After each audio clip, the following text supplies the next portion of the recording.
P C ജോർജിനെ സംബന്ധിച്ചിടത്തോളം ആശ്വാസകരമായ ഒരു തീരുമാനം ഉണ്ടാവുകയാണ്. ജയിലിലേക്ക് പോകേണ്ട സാഹചര്യമില്ല. ജാമ്യം അനുവദിച്ചിരിക്കുന്നു കോടതി. തുടർച്ചയായി ഇത്തരത്തിലുള്ള വിദ്വേഷ പരാമർശങ്ങൾ പി സി ജോർജിൻ്റെ ഭാഗത്തു നിന്നുണ്ടാവുന്നു എന്നുള്ളത് കോടതി നേരത്തെ ചൂണ്ടിക്കാട്ടിയിട്ടുള്ളതാണ്. ഹൈക്കോടതി അടക്കം അത് ചൂണ്ടിക്കാട്ടിയിട്ടുള്ളതാണ്. ആ പശ്ചാത്തലത്തിൽ എന്താണ് ഇതുമായി ബന്ധപ്പെട്ട് ജാമ്യ ഉപാധി എന്തൊക്കെയാണ് എന്നുള്ള കാര്യമൊക്കെ അറിയേണ്ടതുണ്ട്. ജയശങ്കർ വിവരങ്ങളുമായി തുടരുന്നുണ്ട്. ജയശങ്കർ, തുടരാം. ജയശങ്കർ, സമയം മുമ്പാണ് ഈരാറ്റുപേട്ട മജിസ്ട്രേറ്റ് കോടതി ജാമ്യം അനുവദിച്ചിരിക്കുന്നത്. അദ്ദേഹത്തിന്റെ അഭിഭാഷകൻ മുന്നോട്ട്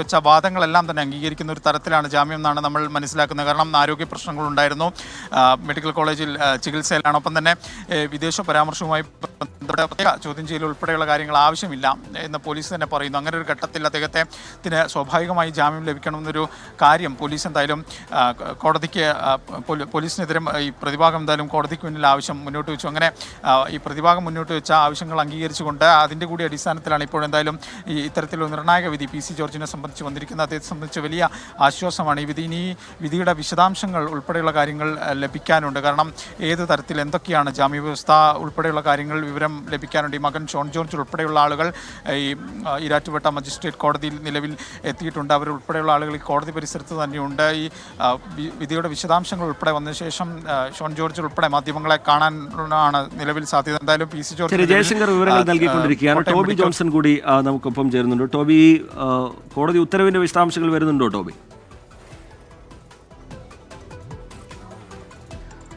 എന്തായാലും ഇന്നലെ വലിയ ശക്തമായിട്ടുള്ള വാദപ്രതിവാദങ്ങളാണ് കോടതിയിൽ, ഈരാറ്റുപേട്ട മജിസ്ട്രേറ്റ് കോടതിയിൽ നടന്നത്. അപ്പോഴും പ്രതിഭാഗം പറഞ്ഞിരുന്നത് അദ്ദേഹത്തിന്റെ പ്രായം, ആരോഗ്യ പ്രശ്നങ്ങൾ, ഒപ്പം തന്നെ കഴിഞ്ഞ കുറേ നാളുകളായി 30 വർഷത്തോളം അദ്ദേഹം ജനപ്രതിനിധിയായിട്ടിരുന്നിട്ടുണ്ട്.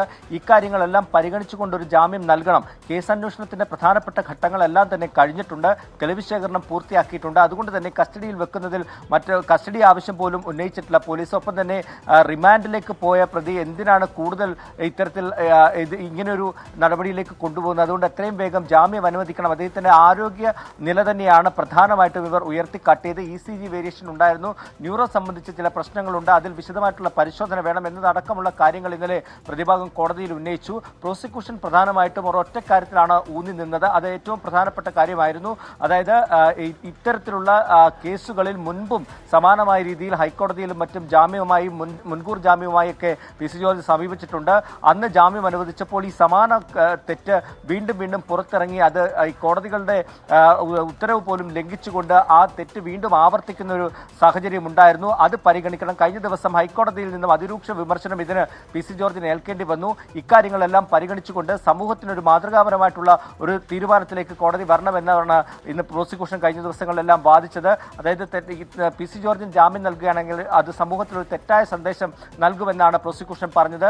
അതിനപ്പുറത്തേക്ക് തെളിവെടുപ്പോ അല്ലെങ്കിൽ കൂടുതൽ ചോദ്യം ചെയ്യലോ തുടങ്ങിയ കാര്യങ്ങളിലേക്കൊന്നും പോലീസിന് പോകാൻ സാധിച്ചില്ല, പ്രോസിക്യൂഷന് പോകാൻ സാധിച്ചില്ല. തെളിവെടുപ്പെല്ലാം പൂർത്തിയായിട്ടുണ്ട്, സാക്ഷിമൊഴികൾ എടുത്തിട്ടുണ്ട്. അതുകൊണ്ട് തന്നെ ഇദ്ദേഹത്തിന് ജാമ്യം അനുവദിക്കണമെന്നൊരു നിലപാടിൽ പ്രതിഭാഗം ഉറച്ചു നിൽക്കുകയായിരുന്നു. എന്തായാലും ഒരു നിർണായകമായിട്ടുള്ള തീരുമാനമാണ് കോടതിയുടെ ഭാഗത്തു നിന്നും വന്നത്. നേരത്തെ ഈ സംഭവം ഉണ്ടായതിന് പിന്നാലെ മുൻകൂർ ജാമ്യാപേക്ഷ കോട്ടയം മജിസ്ട്രേറ്റ് ജില്ലാ കോടതിയിൽ കൊടുത്തുവെങ്കിലും അത് തള്ളുന്നൊരു സാഹചര്യമുണ്ടായി. അതിനുശേഷം ഹൈക്കോടതിയിലേക്ക് പോയി, ഹൈക്കോടതിയും തള്ളിയൊരു പശ്ചാത്തലത്തിലാണ് കീഴടങ്ങേണ്ടി വന്നത്.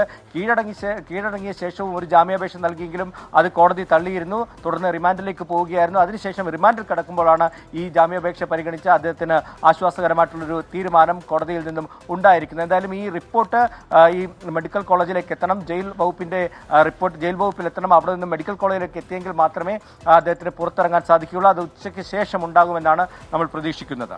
ശരി, ടോബി ജോൺസൺ ഒപ്പം തന്നെ AV ജയശങ്കർ വിശദാംശങ്ങൾ പങ്കുവയ്ക്കുകയായിരുന്നു. വിദ്വേഷ പരാമർശ കേസിൽ BJP നേതാവ് പി സി ജോർജിന് ജാമ്യം.